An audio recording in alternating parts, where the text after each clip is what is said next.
আমরা সুনামগঞ্জের এই ধর্মপাশা উপজেলায় হাওড় অঞ্চলে এসেছি।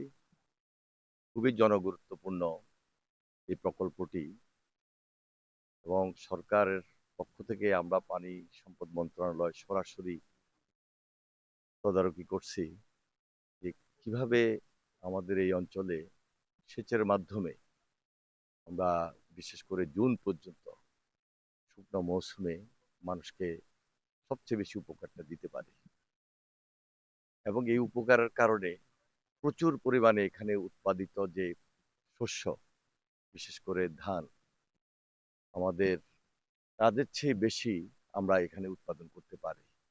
এই উৎপাদনটা কন্টিনিউ করার জন্য আমাদের এই বাঁধটা খুবই জরুরি। এই বাঁধটা যেন আমরা পার্মানেন্টলি ধরে রাখতে পারি, সেটা হলো আমাদের একটা লক্ষ্য।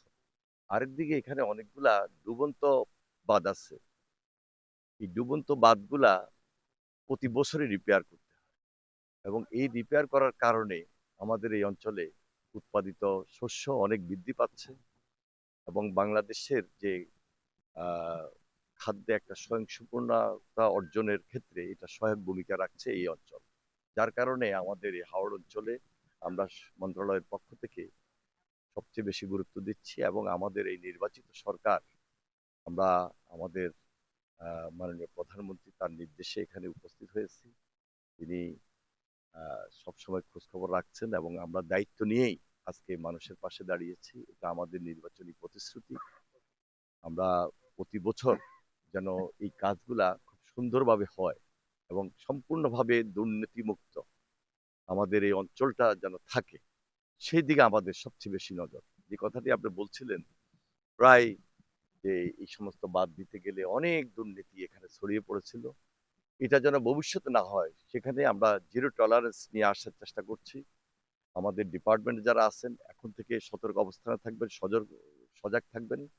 আর দুর্নীতিমুক্ত যেন থাকে সেই জন্য আমাদের এই অঞ্চলের যারা সাধারণ মানুষ আছেন তারা খুব সচেতন এবং তাদের মাধ্যমে এই কমিটিগুলো হয়। তাদেরকে সাপোর্ট দেওয়ার জন্য আমাদের রাজনৈতিক যারা নেতৃবৃন্দ আছেন, দায়িত্বশীল যারা আছেন, বিশেষ করে মাননীয় সংসদ সদস্য এবং কর্মকর্তা কর্মচারী বৃন্দ সবাই মিলে সজাগ এবং সতর্ক থাকলে আমার বিশ্বাস আমাদের এই মহতী উদ্যোগ কেউ দুর্নীতির কারণে থেমে পড়বে না এবং দুর্নীতির কারণে আমাদের যেন বদনাম না হয় সেদিকে আমরা সবচেয়ে বেশি সতর্ক এবং সজাগ থাকবো। এই জন্য সকলের সহযোগিতা প্রয়োজন। আমরা সকলের সহযোগিতা নিয়ে আগামী দিনে এই কাজগুলোকে আরো বেশি ত্বরান্বিত করে জনগণের পাশে সুবিধাটা, জনগণের দোরগোড়ায় নিয়ে যাওয়ার চেষ্টা করবো ইনশাল্লাহ। খাল পুনঃখনন এবং নদীতে যে ড্রেজিং এর মাধ্যমে খনন, পাশাপাশি বাঁধও দেওয়া, এটা আমাদের সবচেয়ে বড় দায়িত্ব এবং এই মন্ত্রণালয়ের মাধ্যমে আমরা চেষ্টা করছি যে সাধারণ মানুষের জন্য যেটি খুব বেশি সহায়ক, জনগুরুত্বপূর্ণ, সেই দিকে নজর রেখে আমরা এই কাজগুলোকে সম্পূর্ণ করব। কোনোভাবেই যেন দুর্নীতি না থাকে, আমাদের এই মহৎ উদ্যোগকে কেউ যেন বাধাগ্রস্ত না করতে পারে দুর্নীতির মাধ্যমে। আমরা এই সরকার খুব সতর্ক আছি, সজাগ আছি এবং আমরা পাহারাদারের ভূমিকা অবতীর্ণ হয়ে জনস্বার্থে এই কাজগুলোকে ত্বরান্বিত করবো ইনশাআল্লাহ।